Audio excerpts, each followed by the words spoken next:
नमस्कार। इस वीडियो में आप अंडरस्टैंड करेंगे line clipping algorithm, Liang Barsky line clipping algorithm. इससे पहले हम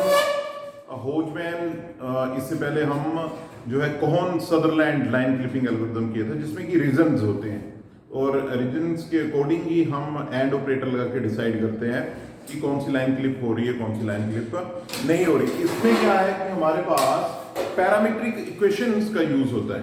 फर्स्ट ऑफ ऑल अंडरस्टैंड करें कि ये एक एफिशिएंट मेथड है लाइन क्लिपिंग के लिए। कारण उसका ये है कि it is applicable to 3D, यानी कि स्पेस में बात करते हैं और इसमें जो है टाइम पैरामीटर का यूज करते हैं। Time parameter with respect to the distance of the space में पर्टिकुलर डिस्टेंस जो क्रॉस कर रहा है। क्लिपिंग का कांसेप्ट आप अच्छी तरह अंडरस्टैंड करते हैं कि हमारे पास ये एक विंडो है, क्लिपिंग विंडो है, और इसके जो कोऑर्डिनेट्स हैं वो x w minimum, y w minimum, x w maximum, y w maximum ऐसे हैं। ये एक पर्टिकुलर लाइन है p to q रीजन, और उसके अंदर ये जो लाइन इस क्लिपिंग पे इंटरसेक्शन जो हो रहा है वो हो रहा है x y पे। तो पैरामीट्रिक इक्वेशन का इसमें यूज होता है। तो पैरामीट्रिक इक्वेशंस क्या है और उसका यूज करते हैं, और उसकी वजह से ये काफी ज्यादा किसकी है parametric equation of line segment भी कह सकते हैं। देखिए उसको अंडरस्टैंड करिए। लेट बी सपोज ये P to Q को मूव करने के लिए हमारे पास यूनिट टाइम यूज होता है। फॉर एग्जांपल यहां पे बोलता हूं T1 is equal to 0, initial पे कितना है 0, और T2 इज इक्वल टू 1, यानी कि एंड पॉइंट पर कितना है 1, और एट ए टाइम T इतना डिस्टेंस जो है वो क्या है T डिस्टेंस है, और ये वाला जो डिस्टेंस है रिमेनिंग है ये 1 - T डिस्टेंस है। तो बात करते हैं पैरामीट्रिक इक्वेशंस की, और उसके बाद अंडरस्टैंड करते हैं कि इस पॉइंट के कोऑर्डिनेट हम कैसे कैलकुलेट करते हैं। एक्स वाई के कोऑर्डिनेट को कैलकुलेट करना है तो उसको कैसे हम रिप्रेजेंट करते हैं। देखिए पैरामीट्रिक इक्वेशंस क्या है। तो नंबर 1 पैरामीट्रिक इक्वेशन, ऐसे हम या ए कर देता हूं मैं, ऐसे ए बी सी डी तक ऐसे इस डेरिवेशन के कुछ पार्ट्स हैं। तो उसको अंडरस्टैंड करते हैं पैरामीट्रिक इक्वेशन को। तो इसमें पैरामीट्रिक इक्वेशन में क्या है कि हमारे पास x की वैल्यू किसके बराबर आएगी, इसको अंडरस्टैंड करिए। ये पॉइंट x2 है, इस पॉइंट तक इतना ये कवर कर लेता है, तो रिमेनिंग पॉइंट क्या रहता है टाइम के अकॉर्डिंग, तो उसको हम रिप्रेजेंट करते हैं x2t प्लस ये x2 जो पॉइंट है, यदि वो x1 तक आना चाहता है तो कितना टाइम उसको चाहिए यहां तक पहुंचने के लिए, यदि वो इस पॉइंट पे आ गया है। तो x2t, x2 यानी कि डिस्टेंस वाला पॉइंट और t पैरामीटर, और ये वाला x1 पॉइंट x2 तक, अब x तक यहां पहुंच गया है, यहां तक पहुंचने के लिए रिमेनिंग टाइम कितना जाए 1 - t। तो यहां पे क्या है x1 और 1 - t। ओके, इसको रिजॉल्व करते हैं, simple mathematics, x2t plus x1 plus x1t। अब यहां से x1 एज इट इज रखा, इस फैक्टर और इस फैक्टर में t कॉमन है, t कॉमन रखा, x2 - x1। ओके, इसको हम फर्दर रिजॉल्व करते हैं, तो x1 plus t delta x। अब अंडरस्टैंड करिए यहां पे डेल्टा x क्या है, that is x2 - x1, x2 - x1। ये आपके पास वैल्यू किसकी आई, this is the value of, क्या बोलेंगे आप, x1 is equal to t delta x। ये मैंने साइड में लिख दी, x is equal to x1 plus t delta x। ये वैल्यू किसकी आई है, x की वैल्यू आई है। अब इसके बाद हमने क्या है, किस वैल्यू को फाइंड करना है, y को फाइंड करना है। ये जो पॉइंट है x कोऑर्डिनेट फाइंड किया, y करते हैं।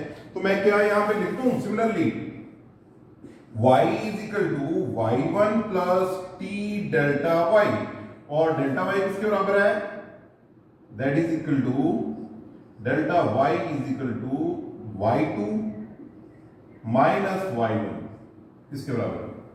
तो हमारे पास y की वैल्यू कितनी आई, y1 plus t delta y। ये हमारे पास दो पैरामीट्रिक इक्वेशंस आई हैं, और इसको कैलकुलेट करने के लिए हमारे पास t की वैल्यू को फाइंड करना है। यदि टी की वैल्यू को फाइंड करना है तो हमें क्या करना पड़ेगा, हमें पॉइंट क्लिपिंग की हेल्प से ये अंडरस्टैंड करना पड़ेगा कि ये पॉइंट क्लिप हो रहा है या नहीं हो रहा है। आफ्टर दैट हमें एक और इनइक्वालिटी यूज करनी पड़ेगी। जब बड़ी सी बात बोलूं इसमें आपको दो चीजें आएंगी इसमें, एक तो पैरामीट्रिक इक्वेशन प्लस इसमें क्या रहती है आपके पास इनइक्वालिटीज।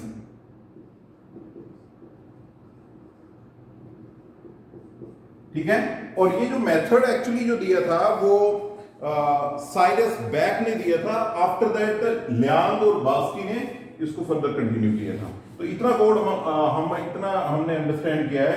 इसके बाद जो हम है उसको अंडरस्टैंड करते हैं। यदि आपने इसका स्क्रीनशॉट लेना तो आप इसका स्क्रीनशॉट ले सकते हैं। अब सेकंड पे ये थी पैरामीट्रिक इक्वेशन। अब आते हैं हम इंटरसेक्शन और पॉइंट क्लिपिंग पे।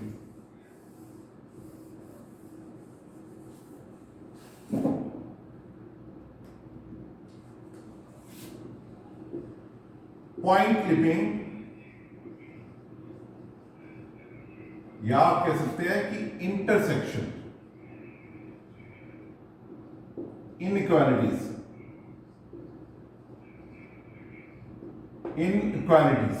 उसमें क्या है हमारे पास पॉइंट क्लिपिंग में, और यहां पर ये जो विंडो है तो पॉइंट क्लिपिंग देखो कितनी तरह की होती है हमारे पास जो क्लिपिंग हो रही है। एक आपके पास क्या है लेफ्ट बाउंड्री से हो रही है, एक आपके पास राइट बाउंड्री से हो रही है, टॉप बाउंड्री से हो रही है, बॉटम बाउंड्री से हो रही है। तो स्टेप बाय स्टेप इसको चलते हैं हम। तो यहां पर हम सबसे पहले किसको करते हैं, हम क्या करते हैं लेफ्ट बाउंड्री से करते हैं। लेफ्ट बाउंड्री से,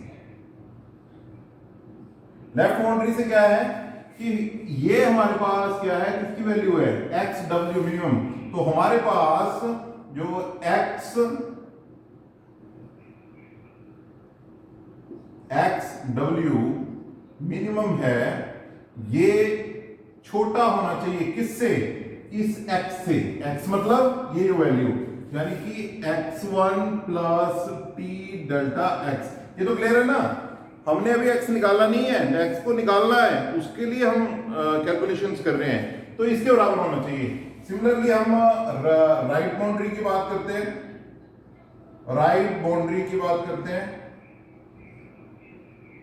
तो हमारे पास क्या है ये एक्स डब्ल्यू मैक्सिमम, तो ये ग्रेटर देन होना चाहिए किसके, x1 plus T delta x की। ओके, अब बात करते हैं हम टॉप या बॉटम की बाउंड्री की। तो बॉटम बाउंड्री में क्या है हमारे पास y डब्ल्यू मिनिमम, ये क्या है ये वाला YW मिनिमम, तो पॉइंट इसके ऊपर होना चाहिए। तो कहने का मतलब क्या है ये y1 plus T delta y के बराबर। और जो टॉप बाउंड्री की बात करूं मैं तो क्लिपिंग क्या होगी, क्लिपिंग कंडीशंस क्या है, क्लिपिंग कंडीशन क्या है कि YW मैक्सिमम ग्रेटर देन होना चाहिए y1 plus T delta y से। ये हमारे पास एक इनइक्वालिटीज आई हैं। इन इनइक्वालिटीज में से हम एक फैक्टर को अलग करते हैं और दूसरे फैक्टर्स को दूसरी तरफ ले जाते हैं। तो इस चीज को देखो कैसे कर रहे हैं हम। उस चीज को करने के लिए हमारे पास क्या किया, इसको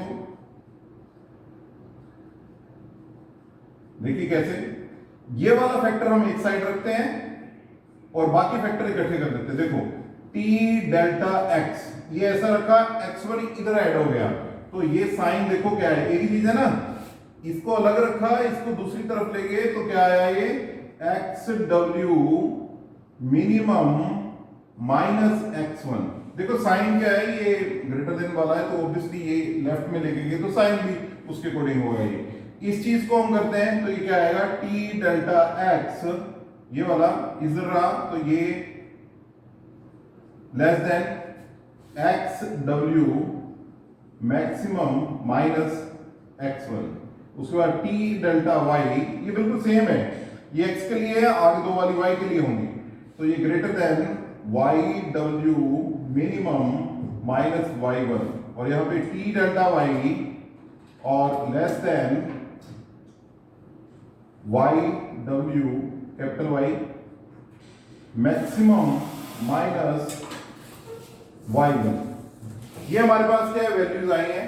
और इन वैल्यूज को हमने, ये थी हमारे पास पॉइंट क्लिपिंग और इनइक्वालिटीज। अब ये जो इनइक्वालिटीज आएंगे, इन इनइक्वालिटी को हम एक और इनइक्वालिटी की जनरल फॉर्म में है उसके साथ इसको कंपेयर करते हैं।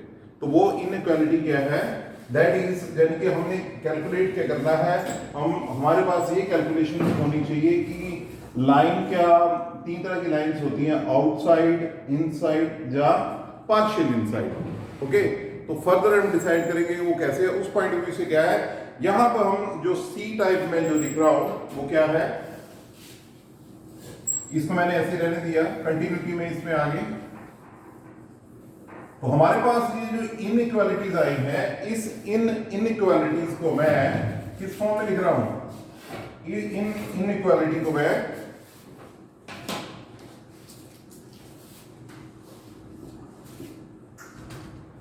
write these inequality in form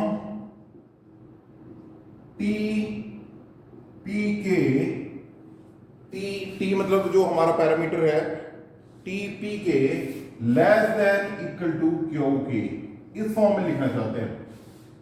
okay, तो इनको बड़े ध्यान से देखो, क्या है कि यहां पर साइन बिल्कुल ठीक है, यहां पर साइन ठीक है, ये इक्वेशन 1 2 3 एंड 4 यहां पे इनइक्वालिटी के ऊपर नहीं है।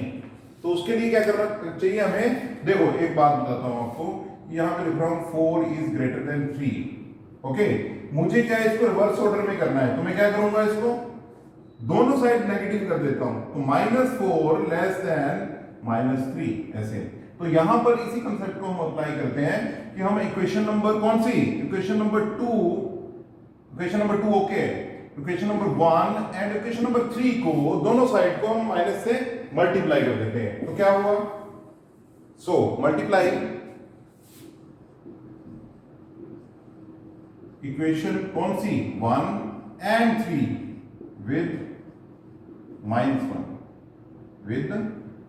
दोनों साइड करनी है। देखो कैसे, p डेल्टा x, और उसके बाद अब ये साइन चेंज हो जाएगा। ओके, तो ये क्या आ गया, equal to X W minimum minus, अब देखो बड़े ध्यान से, ये वाला फैक्टर क्या हो जाएगा माइनस, और ये वाला फैक्टर पॉजिटिव। तो मैं इसको थोड़ा सा चेंज करके लिखूं, क्या है कि x1 तो पॉजिटिव हो गया, दूसरा वाला फैक्टर एक्स डब्ल्यू मिनिमम क्या हो गया, नेगेटिव। अब यहां पर ये as it is X W maximum minus x1, और यहां पर क्या है, अगेन इसको मल्टीप्लाई कर रहे हैं माइनस से, तो ये क्या हुआ, minus P delta Y less than equal to y1 minus y minimum. मेरा नहीं, वही बात कि ये भी नेगेटिव है, ये भी नेगेटिव है, नेगेटिव नेगेटिव पॉजिटिव हुई, तो y1 माइनस c, तो ये आ गया। उसके बाद p डेल्टा y वो वैसे ही जैसे ये है, जब वहां से देख सकते हैं लेस देन, हमारे पास क्या हुआ, y w maximum minus y1। Okay, तो ये हमारे पास क्या है, ये इक्वेशंस आ गई हैं, इनइक्वालिटीज आ गई हैं।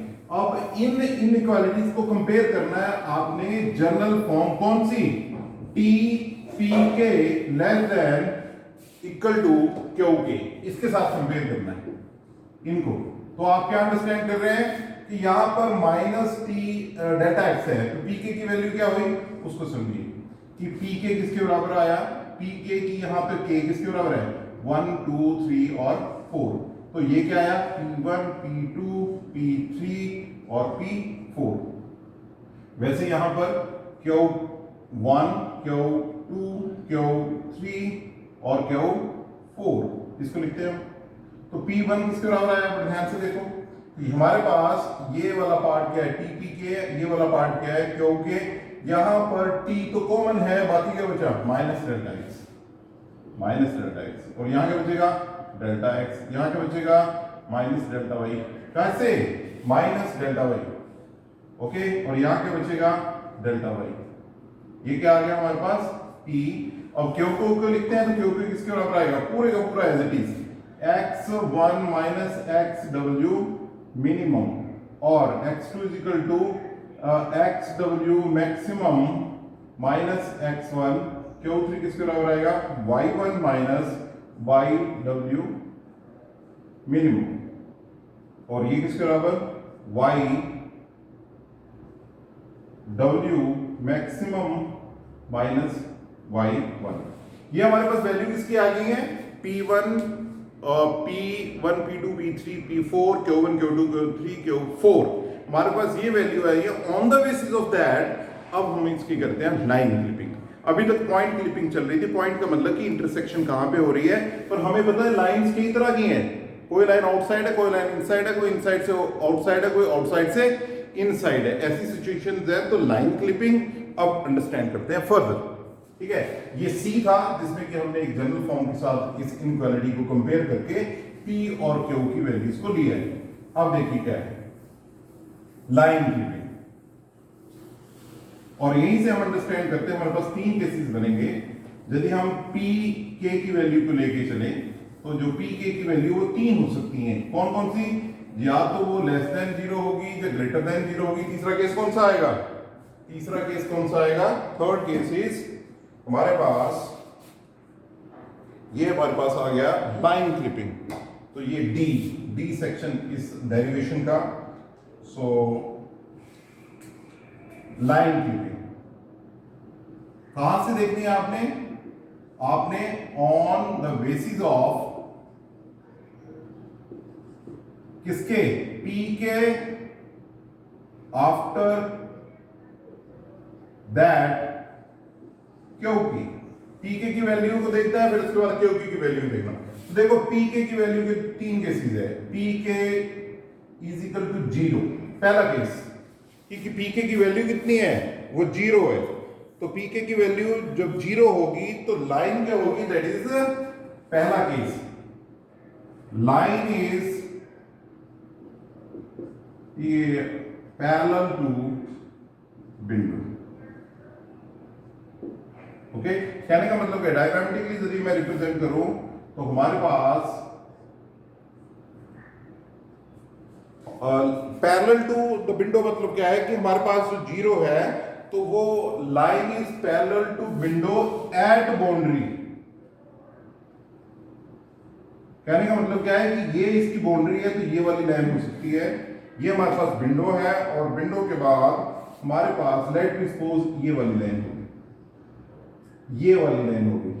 तो इसको क्या कहेंगे हम कि हमारे पास क्या है, लाइन है, पैरेलल द विंडो है और ऑन द बाउंड्री है।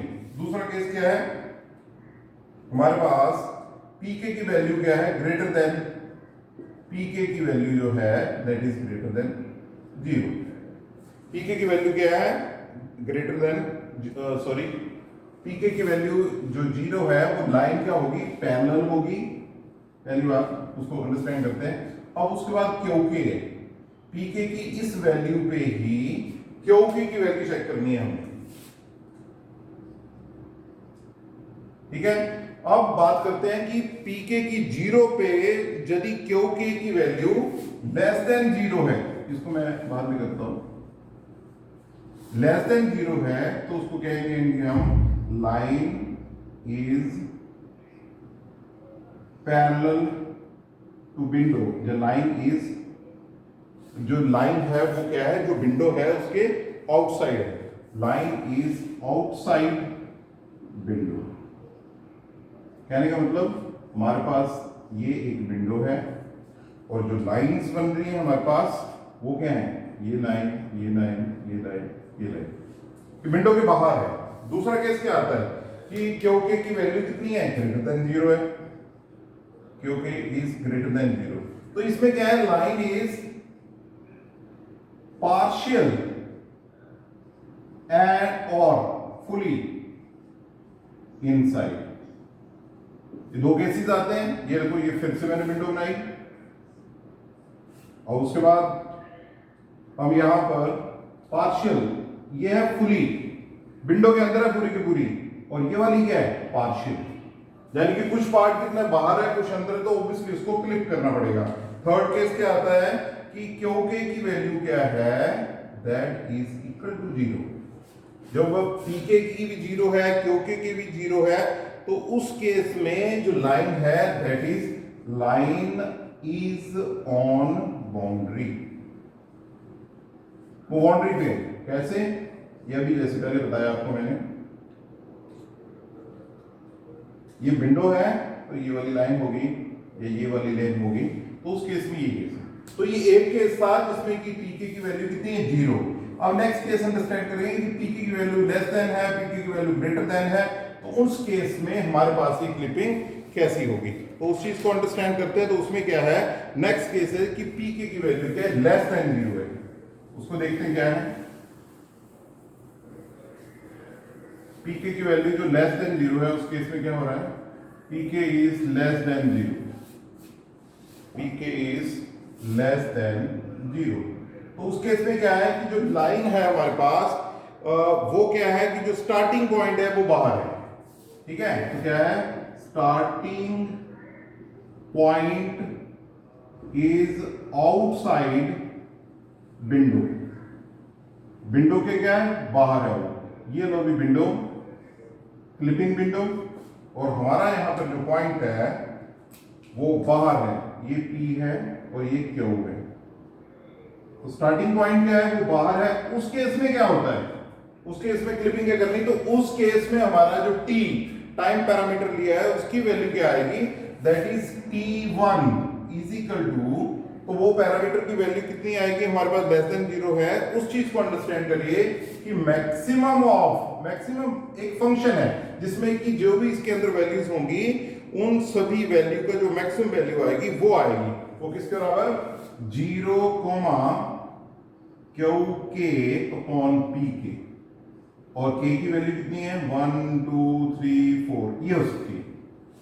ओके, तो कहने का मतलब क्या है कि हमारे पास ये जो टाइम पीरियड T1 है, तो ये कैलकुलेट कैसे होता है कि मैक्सिमम फाइंड करना है आपने इनका। तो अब अंडरस्टैंड करिए आपको कि क्यों आपको क्यू और पी की वैल्यू कैलकुलेट की है। इससे प्रीवियस स्टेप पे हमने यही इनइक्वालिटी को यूज करके इनकी वैल्यू को फाइंड किया T1 को फाइंड करने के लिए। अभी तक फिर से कंक्लूड कर लेते हैं, हम करके रहे कहां पे पहुंचे हैं। हमारे पास लाइन बास की एल्गोरिथम के अकॉर्डिंग हमने x और y के कोऑर्डिनेट फाइंड करने हैं, और उसकी वैल्यू ये है, x1 हमें पता है, डेल्टा x पता है, t नहीं पता है, तो t की कैलकुलेशन कर रहे हैं। यदि p की वैल्यू लेस देन 0 है और उसके अकॉर्डिंग क्या है, हमारे पास टाइम जो है T1 वो कैसे कैलकुलेट हो रहा है, मैक्सिमम ऑफ 0 और q के अपॉन pk, ठीक है। एग्जांपल करेंगे, इसके बाद उसमें और ज्यादा क्लियर हो जाएगा, क्योंकि यहाँ पे 2-3 एक और यहाँ पे समझाता हूँ, कंफ्यूजन नहीं होगी। यहाँ पे मैं लिखूँ T1 इज इक्वल टू, क्या लिखूँ, मैक्सिमम, क्या लिखूँ, 0 -1 0.5। तो बताओ कौन सा सबसे बड़ा है इसमें, तो इसकी जो वैल्यू आएगी, ये तीन वैल्यू को देखना है कि इसमें सबसे बड़ा कौन सा है, 0 -1 सबसे छोटा, 0 0.5, तो इसका आंसर क्या है, 0.5। कहने का मतलब क्या है, जो हम क्यू के पी को कैलकुलेट करेंगे तो वहां से देखेंगे कि कौन सा क्यू के और पी के क्या है, मैक्सिमम और मिनिमम है। तो इस केस में क्या है, हम ये फाइंड करते हैं, और उसके बाद क्या है, इन्हीं को यूज करते हुए हम क्या कैलकुलेट करते हैं, इसी को कैलकुलेट करते हैं, डिफाइन जैसे लिखते हैं T1, उसके बाद दूसरे को अंडरस्टैंड करते हैं। और एक चेक करना है आपने, ये चेक कर देना है कि T1 क्या है, इसकी कैलकुलेशन के बाद 0 नहीं आना चाहिए, ठीक है। चेक T1 और T1 नॉट इक्वल टू 0, 0 पे रहा तो वो तो वहीं खड़ा रहा, आगे मूव भी नहीं किया, उस पॉइंट से। अब ये pk की वैल्यू क्या थी हमारे पास, अब अंडरस्टैंड करते हैं नेक्स्ट, pk जो है वो हमारे पास ग्रेटर देन 0 है, तो इसमें क्या है, and point is outside window. इसका मतलब क्या है कि आउटसाइड विंडो है। फिर से विंडो को बनाते हैं, ठीक है, विंडो को बनाते हैं, तो हमारे पास लाइन क्या है, ये P है और ये क्या है, Q है। उस केस में हम जो कैलकुलेट करते हैं वो T2 लेते हैं, बिकॉज ये T2, ओके, वो किसके बराबर आता है, वो मिनिमम होता है किसका, 1, Q के अपॉन Pk, और अगेन K की वैल्यू क्या होगी, 1 2 3 और 4 तक भी वैल्यू होगी इसकी, ओके। और चेक क्या करना है, यहां पर हमने चेक करना है T2 को, और वो 1 नहीं होना चाहिए, चेक T2, और वो क्या है, T2 not equal to 1। Is that clear. अब अंडरस्टैंड करिए कि T1 और T2 में क्या फर्क है। T1 में मैक्सिमम होता है वो 0 और pk qk अपॉन pk के जो हमारे पास वैल्यूज आती हैं वो, और T2 क्या होता है, मिनिमम होता है 1 और qk अपॉन pk के। जब ये T1 चाहे इससे कैलकुलेट हो इससे कैलकुलेट हो, उसके बाद क्या करते हैं हम, क्या करते हैं, कंप्यूट। ये हमारे पास क्या है D, और ये इसको मैं E स्टेप लिख रहा हूं, तो क्या करते हैं इसको कंप्यूट करते हैं और वैल्यू को पुट किसमें कर देते हैं, इन इक्वेशंस में। तो यहां पे हम कैलकुलेट करते हैं x equal to x1 plus t1। यदि t1 की वैल्यू आए तो t1 करते हैं या फिर t2 करते हैं, कोई एक वैल्यू आती है, t1 आती है या t2 आती है। तो डेल्टा x और y कैसे कैलकुलेट करते हैं, y1 plus t1 delta y। So understand, हमारे पास ये वैल्यू कैलकुलेट होगी जिसको हम लाइन बार्स के एल्गोरिथम से कैलकुलेट की, और इन बिटवीन आपके पास कई ऐसे पैरामीटर्स आए। ठीक है, इसमें कोई भी आपका क्वेश्चन है, आपकी कोई क्वेरी है, you can put in the comment. इस वीडियो को लाइक करिए, शेयर करिए, जो भी स्टूडेंट्स हैं कंप्यूटर ग्राफिक्स के उनके साथ भी शेयर करिए, बिकॉज अंडरस्टैंड द थिंग। इसके बाद नेक्स्ट वीडियो में हम अंडरस्टैंड करेंगे इसी का ही एक एग्जाम्पल। Thank you.